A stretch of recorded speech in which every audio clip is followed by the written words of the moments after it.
In this project I want to show you how to install or how to do the step-by-step process of installing a backsplash, a tile backsplash. We're going to consider that section over there and this section even behind the stove all around here.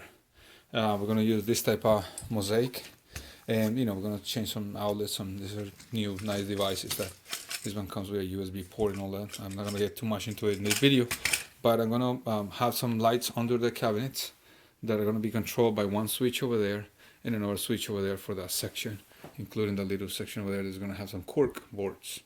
So the first thing that I suggest you is always to protect everything, drop cloths, plastic, some construction paper. That is really crucial, and obviously you're going to have a range of tools that we're going to go over in a second. So we have the area pretty much prepared. I put some wiring and some stuff for this little light. But what I'm going to do is I'm going to start on this line. I'm going to connect the bottom of the counter with the top of cabinet in this case. So for that, since I'm going to use this type of mosaic, I cut two pieces from my scrap tile here, and what I'm going to do is I'm going to just connect it over here all the way straight to make a little border. So it will, I'm going to cut one piece straight on this side to butter it against this, pretty much like this. Alright, so it would be a piece like that, and then from there you need to be careful that you can actually match the sections, because this thing comes interlock over here, so you want to make sure that you have a nice progression towards the other side. And so as you continue installing the tiles, obviously you're going to have a lot of little pieces interlocking. Make sure that you keep a line, straight line, and sometimes they just get loose and they get frustrated, just kind of install it back again, because you have so many little tiles. You need to just keep checking and checking and checking, making sure that they're lining up and stuff like that. So then you can actually get a piece of a cardboard from the leftover material that it comes with, and just kind of clean up the little leftovers that are around there. So whenever you're going to put the grout, you don't need to be dealing with cutting a lot with a knife, or just kind of cleaning up too much. So that's how we continue with the project. Well, as you can see, the mosaic glass and stone was installed properly. We have some little cuts on that top. Now what you gotta do is start taking the excess of glue that you have around that is sticking out. So you gotta be patient and careful. Sometimes you have bumps in the walls, and whenever you install the tile, it shows up, but you gotta be careful. No, you don't have. We don't have that much in this case, but you just want to make sure that your little holes are exposed, so you can actually put your new switches and outlets back correctly. You don't have frustration later on. So let's continue with that. Right now we have our graphite and glass tiles dried. What we're gonna do is we just finished cleaning all the little crevices, spaces, and all the stuff. Make sure that we don't have exposed glue.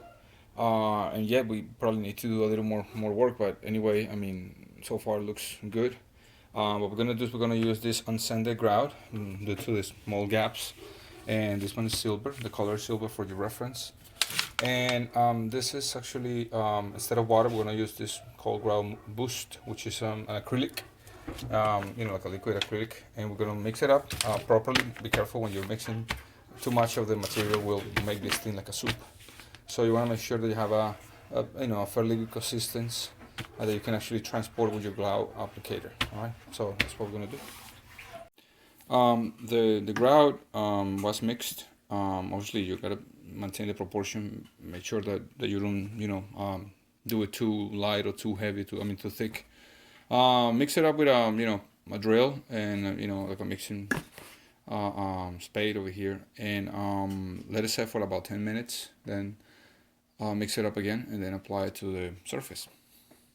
The grout was applied and cleaned a few times, but still, we need to maintain the balance of cleaning it and making sure that all the little joints are filled correctly. Sometimes you may find some little crevices that are missing or whatever. That's normal. You just gonna go over with some extra material and start filling them up.